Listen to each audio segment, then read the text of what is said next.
Would you like to have great faith? And if you would, what would it look like? What is great faith? Well, fortunately, in the Gospel of Luke chapter 7, there's a beautiful story about the centurion. And he's the one person that Jesus stopped. He stopped in his tracks and looked at everybody and said, did you see this? I have not found such great faith, not even in all of Israel. And it was from a Gentile, not even a Jew. So what is it about the centurion that showed he had great faith? Because if you'll have those same qualities, you can have great faith too. I think the first thing is he had audacity. He had courage to ask Jesus for something in which he didn't have the right to. I mean, he wasn't a Jew. He wasn't under the covenant. He wasn't circumcised. And so what does he do? He gathers a bunch of Jewish leaders and gives them a talk and says, now here's what I want you to do to approach Jesus. In other words, he's going to make a miracle happen. So people with great faith, they don't take no. They're looking for ways to make a miracle happen.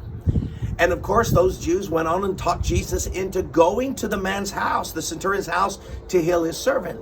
That brings us to the second thing about great faith.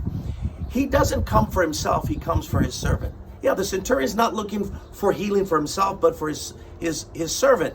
And I really believe great faith isn't you looking for a personal miracle. It's you believing God for a miracle in someone else's life. You see, it's easy to have faith for yourself, but it's harder to have faith for other people. And so he's looking for a miracle for others. And I think great faith involves you looking for a miracle that benefits not just yourself, but benefits those around you. The third thing is he showed humility. When Jesus finally arrives at the town, the centurion sends word and says, I do not even deserve to have you come under my roof. You see, audacity and humility can work together. You don't have to have one against another. You can have courage and boldness, yet at the same time have great humility. And I believe when you have pride and you think you're better than others, you'll never have great faith. So this man expressed humility.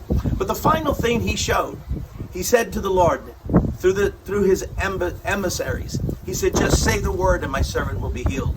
In other words, he believed in the word of God. If God said it, God is able to make it come to pass. And ultimately, faith is in the written word. If God said it, then you believe it. If he said you're healed, then you take him at his word. If he says that you're forgiven of your past sins, then you take him at his word. If he says he's going to answer your prayer, then you take him at his word. Ultimately, great faith has to take God at his word.